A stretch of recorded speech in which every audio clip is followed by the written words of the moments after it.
Hi everyone, this is Tyler speaking. Thank you for tuning in. My talk today is called selfing. Selfing is another word for self-pollination, describing plants that can produce their own offspring. In many cases, this process isn't entirely autonomous. Wind or insects are needed to transmit pollen between the flowers of a plant.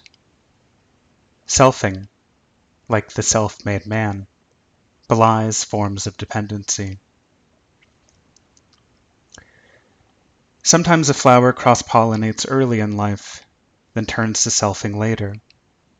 Its usual pollinators leave the scene, or its anther and stigma grow closer with age, easing the transfer of pollen. These images show some self-pollinating plants, dried and pressed by a botanic garden in Belgium. Avena sativa, Solanaceae, Helianthus, Capsella rubellum. Fancy ways of saying oat, nightshade, sunflower, pink shepherd's purse.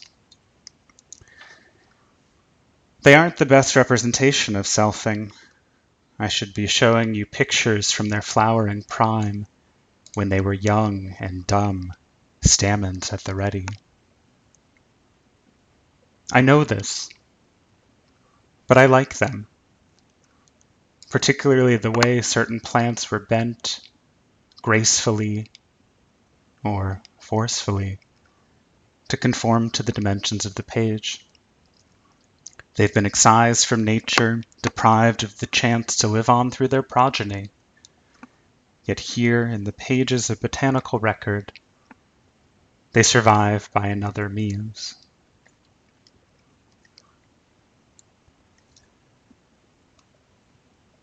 This is probably the right time to tell you that I'm not terribly interested in flowers. Or maybe it's more accurate to say that I'm not good at flowers. The only one I haven't killed is an orchid I bought at the Singapore airport, which is electroplated in gold. Even then, I worry that I'm not caring for it properly.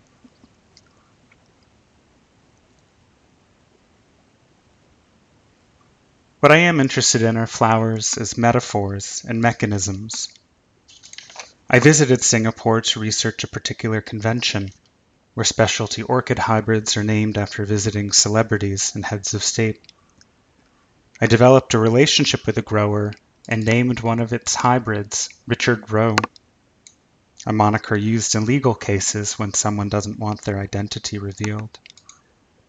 Working against convention, my orchid wasn't tied to a specific person, but to a name that could be used by anybody.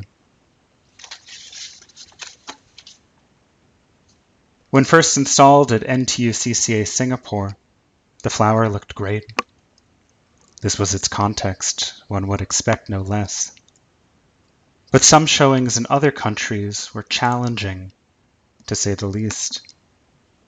The Beeler Gallery in Columbus, Ohio, brought in this amazing woman, Alana Odenweller, to tend to my flagging plant, which was suffering from fungal rot. The effort to keep the plant alive in a foreign and inhospitable climate became an artwork in its own right. I'm interested in selfing as a metaphor for these pandemic times. From one perspective, selfing can benefit a plant, allowing it to grow in places without insect and animal pollinators, like at high elevations and in areas of extreme cold. This frees the plant from having to invest in traits that attract pollinators, from flower size and longevity to nectar production. Yet selfing can be an evolutionary dead end, with none of the variation and adaptation that come from cross-pollination. Offspring are vulnerable to the vicissitudes of nature, a climatic event, a warming planet. This contradiction makes me think of life under Corona. We struggle to be resilient and self-reliant, without knowing how long we can last. I don't just mean this in terms of the individual, despite what the word selfing might suggest.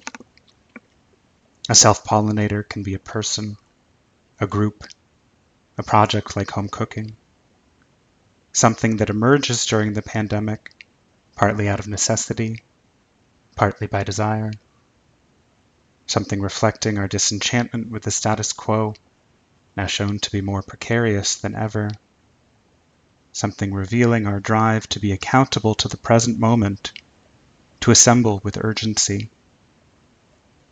Hopefully, these ties will hold.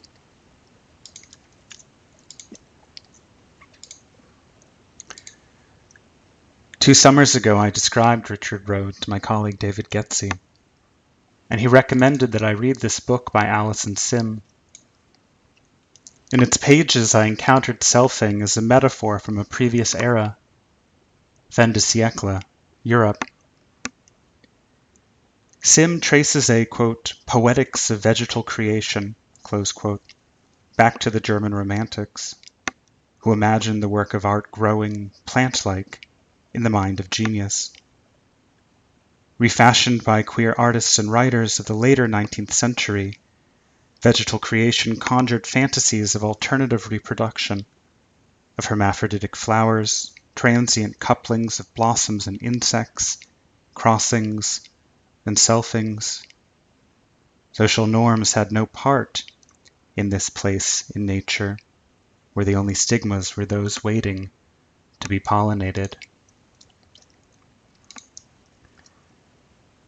If a single example could stand in for the whole, let it be the queer performer Loie Fuller. Here's a short film she made with the Pathé brothers.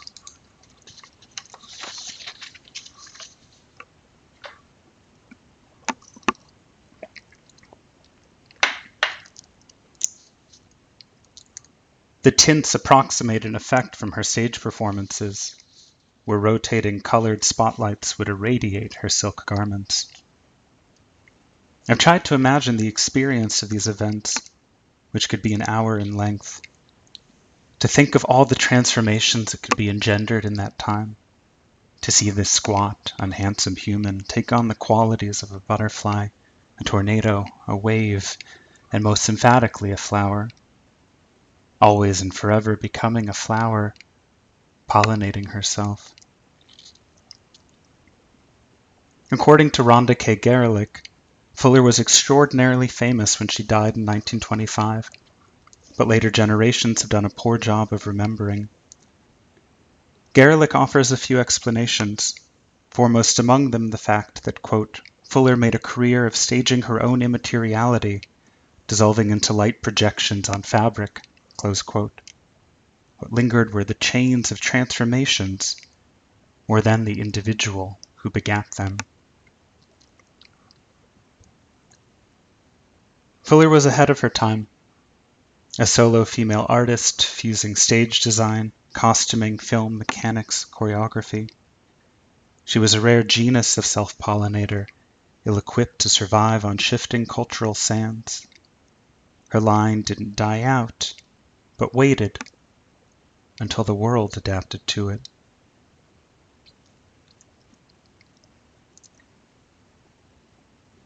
Darwin saw little value in selfing.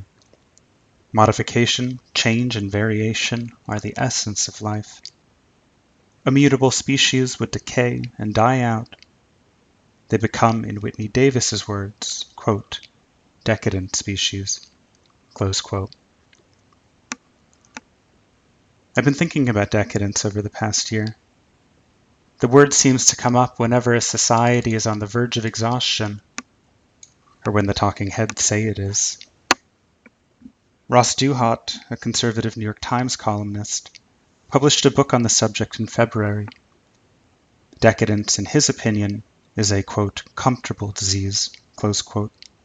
We can live out seemingly meaningful lives within a climate of stagnation. What W. H. Auden wrote about the end of the Roman Empire may apply to our own. Quote, it managed to last for 4 centuries without creativity, warmth, or hope. Close quote. The Decadents, a late 19th century group of artists and writers, gave the word a twist, describing an individual who worshipped beauty and sensuality. Decadence as artistic vitality. This was too much for some critics of the age. Max Nordau thought it stemmed from perversion and mental illness. Others satirized the figure of the decadent, tall and thin, equipped with monocle and cane. His face, G.A. Savasco writes, quote, always looked weary, a weariness that followed his indulgence in every kind of vice imaginable. Close quote. There's no denying the wear and tear of the lifestyle. Many decadents trace the arc of hedonism to its terminal point, addiction, madness, an early grave. Still, the decadents were not blind in their pursuits. They fashioned their beliefs in distinction to prevailing norms. They were critical of decadence in its lesser forms. One example will suffice. Jean des Esseintes, the protagonist of J.K. Huysman's novel Against Nature. The last of an aristocratic family suffering through an era of bourgeois striving, des Esseintes is the personification of a dying species. To endure this fate, he decamps to a house in the countryside where he indulges his every sensualist fancy. Most relevant to our purposes, he assembles a number of flowers that look like fakes, quote, as if cloth, paper, porcelain, and metal had been lent by man to nature to create monstrosities. These are some of the ones mentioned in the novel. Caladiums, catelias, amorphophallus, that infamous plant that smells like a rotting corpse, hence the woman's need for a gas mask. Also a number of carnivorous plants, like Drosera and Nepenthes.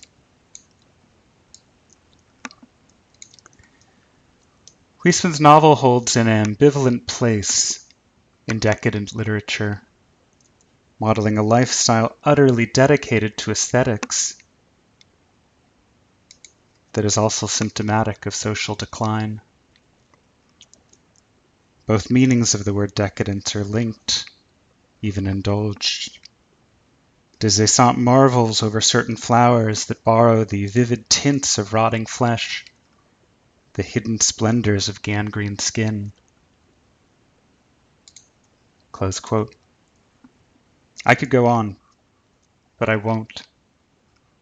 The language becomes lurid, disgusting, stomach-churning. In the end, he reflects, quote, it all comes down to syphilis, close quote.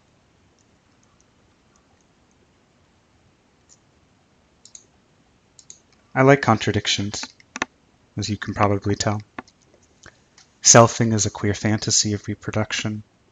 Selfing is an evolutionary dead end. Decadence is the height of aesthetic indulgence and a telltale sign of stagnation.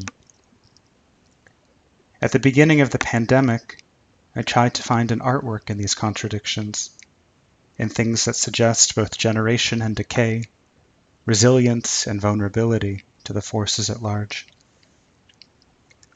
I returned to hand-drawn animation, which I had taught myself at the age of 21 to make this music video for Grizzly Bear. I'm a bit embarrassed to be sharing it with you. I like thinking about animation as a transmogrifier, to cite Calvin and Hobbes, a modest machine that creates wild transformations at the slow rate of one frame at a time. I wondered if it could be a means of selfing. Could I start with a drawing of a self-pollinating flower, then move frame by frame toward these contradictions? Could I make an animation that expressed generation and decay, that was alluring and lurid, off-putting and inviting? I began with an orchid called Paphiopedilum parisi. Here's what happened.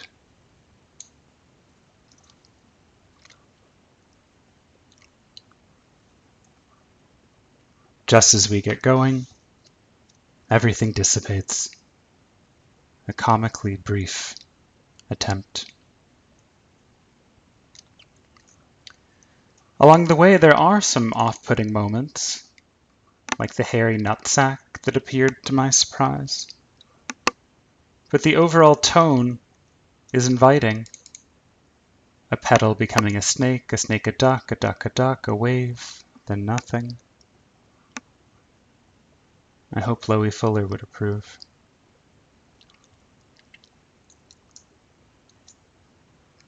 This is all to say that my animation didn't go as expected.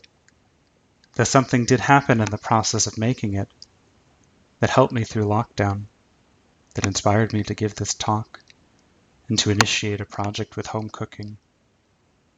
I learned how to drift, making, tracing, and modulating, watching lines quiver between abstraction and mimesis, finding a foot in a stem, punctuation in a blossom, respite from the Zoom industrial complex. I enjoyed returning to this process, an invitation to drift while remaining in place. I don't know if you could call it self-pollination, but I was renewed through the art of slow transformations. Allies began emerging from the historical woodwork. These are pages from the Phytonemonica, a 16th century book by Giambattista della Porta.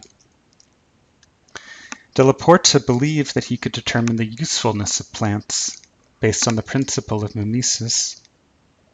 Thus, the hair-like structure of maidenhair ferns indicates their ability to prevent baldness. Plants with eye-like flowers could treat ocular disease. Remedies were even available for bites and stings. On this page, Della Porta connects the curved spike of a heliotrope to a scorpion's tail. These images remind me of what I like about animation. The plant that looks like the body, when applied to the body, can heal the body. From resemblance to incorporation through a chain of associations.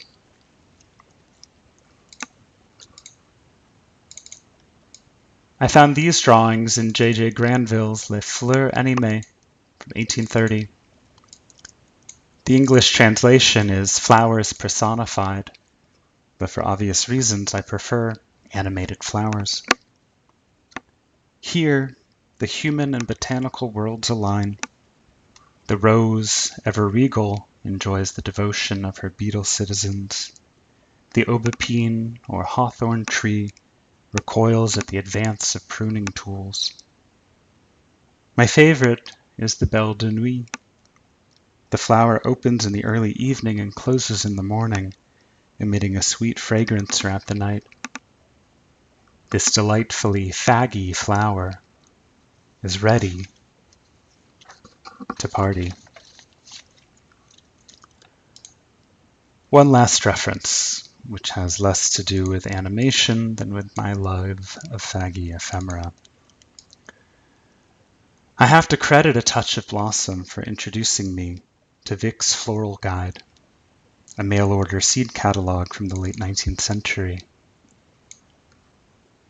Of the many floral names for fags, pansy is perhaps the most enduring. Whether or not this was on the illustrator's mind, he turned a bunch of sailors into pansies. Superb pansies. Since I made my orchid animation, I've started a few others. working from these images as self-pollinators. They feel like interesting starting points, as the plants have been made as flat as drawings. Dried and preserved on the page, they're in need of literal reanimation. These newer animations are different than the first. Here's one.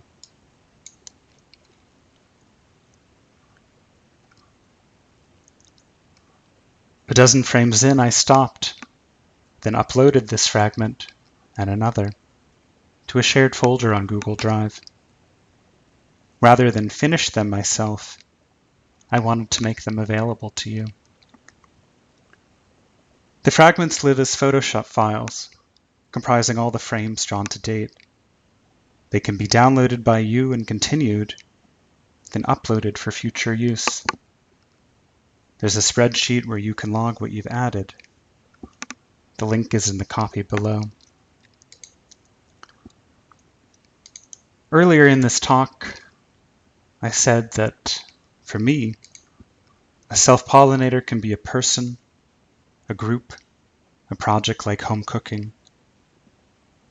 Perhaps a self-pollinator can also be an art of animation, where, through our collective efforts, something new emerges.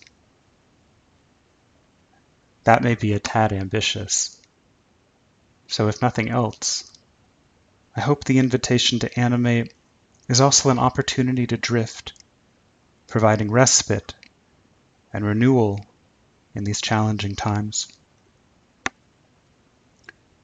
I'll be back in a month to share how the animations have grown and to talk about the history of collective animation. In the meantime, I hope you'll have a look at the folder and add some frames to the mix. Bye for now.